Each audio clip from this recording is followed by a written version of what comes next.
오늘 출애굽기 6장입니다.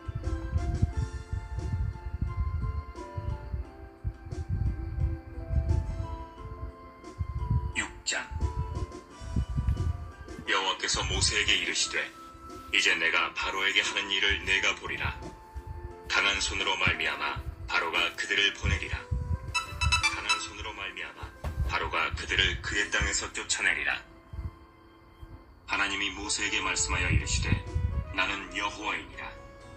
내가 아브라함과 이삭과 야곱에게 전능의 하나님으로 나타났으나 나의 이름을 여호와로는 그들에게 알리지 아니하였고 가나안 땅 곧 그들이 거류하는 땅을 그들에게 주기로 그들과 언약하였더니 이제 애굽 사람이 종으로 삼은 이스라엘 자손의 신음소리를 내가 듣고 나의 언약을 기억하노라.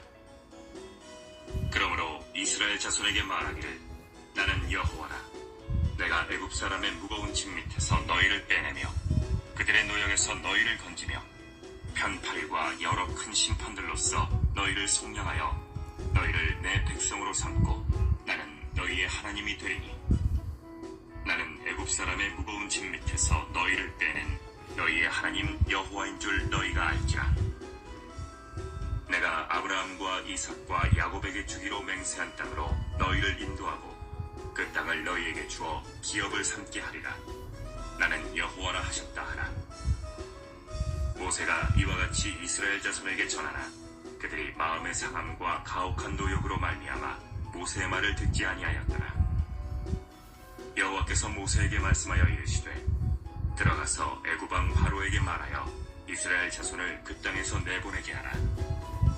모세가 여호와 앞에 아뢰어 이르되 이스라엘 자손도 내 말을 듣지 아니하였거든 바로가 어찌 들으리이까. 나는 입이 둔한 자니이다. 여호와께서 모세와 아론에게 말씀하사 그들로 이스라엘 자손과 애굽 왕 바로에게 명령을 전하고 이스라엘 자손을 애굽 땅에서 인도하여 내게 하시니라. 그들의 조상을 따라 집의 어른은 이러하니라. 이스라엘의 장자 르우벤의 아들은 하녹과 발루와 헤스론과 갈미니. 이들은 르우벤의 족장이요. 시므온의 아들들은 여무엘과 야민과 오핫과 야긴과 소할과 가나안 여인의 아들 사울이니. 이들은 시므온의 가족이요. 레위의 아들들의 이름은 그들의 족보대로 이러하니 게르손과 고핫과 무라리요. 레위의 나이는 137세였으며 게르손의 아들들은 그들의 가족대로 림니와 시므이요. 고핫의 아들들은 아므람과 이스알과 헤브론과 우시엘이요. 고핫의 나이는 133세였으며 무라리의 아들들은 마흘리와 무시니. 이들은 그들의 족보대로 레위의 족장이요. 아므람은 그들의 아버지의 누이 요게벳을 아내로 맞이하였고 그는 아론과 모세를 낳았으며 아므람의 나이는 137세였으며 이스알의 아들들은 고라와 네벡과 시그리요. 우시엘의 아들들은 미사엘과 엘사반과 시드리요.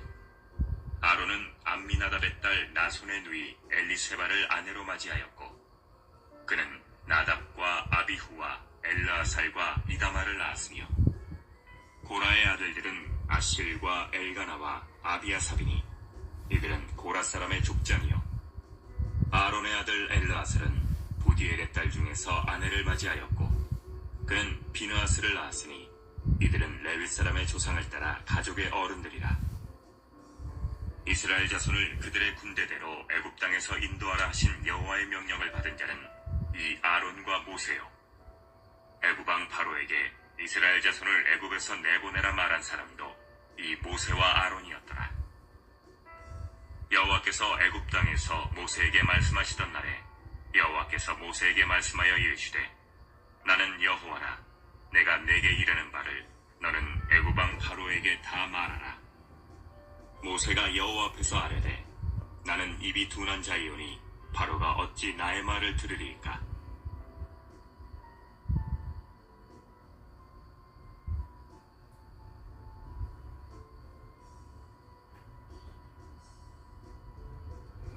출애굽기 6장은 1절 30절까지 말씀을 드립니다. 출애굽기 6장의 핵심은요, 모세와 레위 사이의 세대수, 본문에서 모세는 레위의 3대 손인 것처럼 언급되고 있습니다. 그런데 민수기 3장 27절 28절에 의하면 모세 당시에 고앗 자손의 수요는 8,600명에 달합니다. 이들 중 4분의 1가량에 해당되는 가족을 거느렸을 아브라함이 모세 아론을 직접 낳은 부모일 수는 없을 것입니다. 2,000여 명의 형제를 낳을 수 없기 때문이죠. 이 문제와 관련하여 우리는 역대상에서 보다 완전한 족보를 발견하게 됩니다. 이 족보는 야곱의 아들들과 모세 세대 사이에 9 혹은 10세대가 있었음을 증거하는 것이죠. 출애굽기 6장에서 주는 첫 번째 모세의 믿음을 고치시키는 하나님은 6절에서 13절의 내용인데요. 모세의 불신앙적 태도에 대하여 하나님은 그의 믿음을 시키셨습니다. 하나님은 믿음이 연약해진 성도들을 돌아보시며 끝까지 인내하심으로 그들의 신앙을 회복시키십니다. 그러므로 우리의 연약한 모습 그대로 하나님께 날마다 나가야 할 것입니다. 두 번째 출애굽기 6장에 주시는 출애굽의 목적은 8절인데요. 아브라함과 이삭과 야곱에게 주기로 약속한 것과 꿀이 흐르는 땅을 그들에게 주기 위함입니다.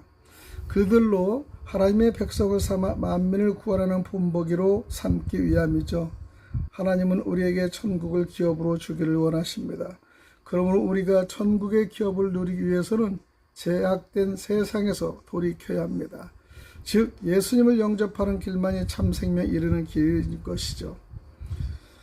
세 번째는 모세의 족보에 대해서 14절 26절까지 내용인데요. 모세의 족보가 길게 언급되고 있는 까닭은 그가 하나님의 백성 이스라엘의 구원자로서 부족함이 없음을 보여주기 위해서입니다. 또한 이 족보는 구세주이신 예수님의 족보를 예표하는 것입니다. 마태복음 1장을 참조하시기 바랍니다. 네 번째는 모세의 마음을 움직이신 여호와 7절에서 14절까지인데요. 출애굽기 6장 28절과 출애굽기 7장 4절의 내용인데요. 여호와는 계속 자신 없어하는 모세를 격려하십니다. 그의 부족을 채우시기로 약속하신 것이죠. 한편 하나님은 바로의 마음을 강팍하게 하시기도 합니다. 그 까닭은 하나님의 백성을 단련시키기 위함이죠. 또한 표적과 이적을 행하시고 큰 재앙을 내리심으로써 구원의 계획을 하나하나 준비시키지 않았습니까? 이처럼 하나님의 계획은 인간의 생각과 능력을 초월한 것을 볼 수가 있습니다. 모세의 기도에 대한 하나님의 반응은 6장에서 1절 8절 내용을 보면요. 당신의 능력을 재확인시켜 주시고요. 아브라함과 맺은 언약을 상기시켜 주시는 것입니다. 기도를 들으신 하나님은 성도들을 위로하고 격려해 주십니다. 두 번째는 모세의 불신앙적인 태도에 대해 하나님께서 어떻게 하셨습니까? 6절 13절 내용을 보면 그의 믿음을 고치시켜 주신 것입니다. 하나님은 믿음이 연약해진 성도들을 돌아보시며 끝까지 인내하심으로 그들의 신앙을 회복시켜 주시는 것이죠. 그러면 우리의 연약한 모습 그대로 하나님께 날마다 나가야 할 것입니다. 세 번째 주시는 것은 하나님께서 이스라엘을 애굽에서 나오게 하시는 목적은 무엇일까요? 출애굽 6장 8절의 내용을 보면 아브라함과 이삭과 야곱에게 주기로 약속한 땅, 즉 젖과 꿀이 흐르는 땅을 그들에게 주시기 위해서였습니다. 하나님은 우리에게 천국을 기업으로 주기 원하시죠. 천국의 기업을 누리기 위해서는 제약된 세상에서 돌이켜야 합니다. 즉 예수님을 영접하는 길만이 참 생명에 이르는 길입니다. 여섯 번째는 모세를 통해 하나님의 말씀을 들은 이스라엘 백성의 반응은 어떻게 했습니까? 6장의 9절 내용인데 목전의 곤경으로 인하여 그 말을 듣지 않습니다. 눈앞에 닥친 어려움 때문에 하나님의 말씀을 놓쳐버린 일이 있어서는 아니 된다는 것이죠. 하나님의 약속은 비록 더딜지라도 반드시 성취됩니다. 우리는 환난 중에서 소망을 가지고 하나님을 바라봐야겠습니다. 일곱 번째 주시는 모세의 족보가 기록된 까닭은 무엇일까요? 출애굽 6장에서 14절 26절은 모세의 족보가 정확하게 기록되어 있죠. 그것은 모세가 하나님의 백성 이스라엘의 구원자로서 부족함이 없음을 보여주기 위해서입니다. 이 족보는 구세주이신 예수님의 족보를 예표하는 것이기 때문이죠. 예수님의 족보는 마태복음 1장에 정확히 나와 있습니다. 7번째, 여호와의 명령에 대한 모세의 태도는 어땠을까요? 6장 30절 내용을 보면 모세는 계속해서 자신에게 능력이 없다고 말함으로 인간의 한계를 드러냅니다. 인간 늘상 부족합니다. 그러나 모세는 하나님이 들어 쓰시기 때문에 너무나 그 겸손도 잘못됐다고 지적을 합니다. 모든 것을 하나님께 맡기지 않으면 제 아무리 믿음이 돈독한 사람일지라도 인간의 한계에 부딪힐 수밖에 없다는 것을 모세를 통해서 우리는 알 수가 있습니다. 출애굽기 6장 1절 9절에는 해방의 약속을 말씀을 드리는 겁니다. 하나님은 내가 내 손을 들어 애굽 중에 여러 가지 이적으로 그 나라를 친 후에야 그가 너희를 보내리라는 것을 출애굽 3장 20절에 약속합니다. 약속을 반복하심으로 이 협상의 성공에 대한 확신을 그에게 심어줘 그의 불만을 가라앉히려고 하나님의 의도는 있습니다. 내가 이제 일어나리라 시편 12편의 5절의 말씀을 참조하는데 인간의 권경은 하나님께서 도와주시고 구원해 주시는 기회라는 점에 유의하시기 바랍니다. 하나님은 그 일을 자신의 손으로 처리하시는 것이죠.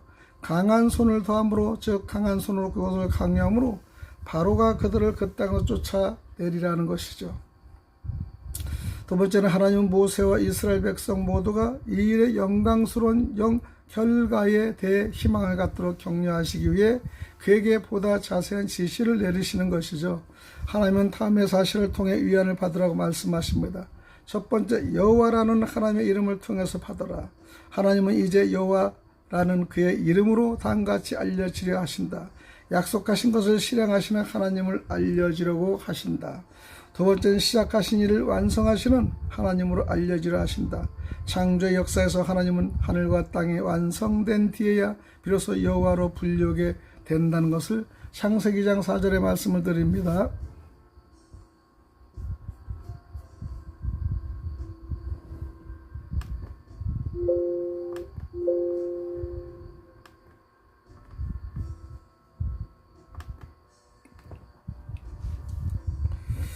성도의 구원이 영원한 생명으로 완성될 때 그는 여호와라는 그의 이름으로 알려지게 되는 것입니다. 그동안은 엘샤타, 즉 이 모든 것이 넉넉하신 하나님, 모자라는 것이 없는 하나님으로 성도들에게 알려져 그들의 힘과 의지가 되실 것입니다. 그들의 언약을 통해서이죠. 그들과 언약을 하였더니 4절에는 우리는 언약의 토대에 우리의 모든 것을 걸 수 있는 것입니다. 성경은 언약입니다. 그의 동정심을 통해 이스라엘 자손의 신음을 듣고 그의 결단을 통해서입니다. 내가 너희를 빼어주며 주기로 약 맹세한 땅으로 너희를 인도하고 그 땅을 너희에게 주어 이 모든 일들에 있어 그의 의로운 뜻을 통해서라는 것이죠. 그는 그들의 행복을 꾀하셨습니다. 너희로 내 백성을 삼으셨습니다. 그는 그 자신의 영광을 꾀하셨습니다. 나는 너희 하나님 여호와인 줄 너희가 알지어다. 그러나 하나님의 약속에도 아랑곳 없이 그들의 마음의 상함과 역사의 혹독함을 인하여 말을 듣지 않았습니다. 우리는 불만과 초조에 빠져 있음으로 해서 하나님의 말씀과 섭리를 통하여 받을 수 있는 위안을 스스로 차단하고 있지 않습니까? 그러면 우리가 위안 없이 지내게 된다면 그것은 우리의 자업자득임을 알아야 할 것입니다. 하나님은 우리를 인도하시기 때문에 모세 같은 사람에게 일일이 하나하나 의로하고 붙잡아 주시고 또 약속을 하신 것을 우리는 볼 수 있습니다. 약속에 하나님 믿고 우리는 담대하게 나가는 저와 여러분이 되시기를 간절히 축원드리겠습니다.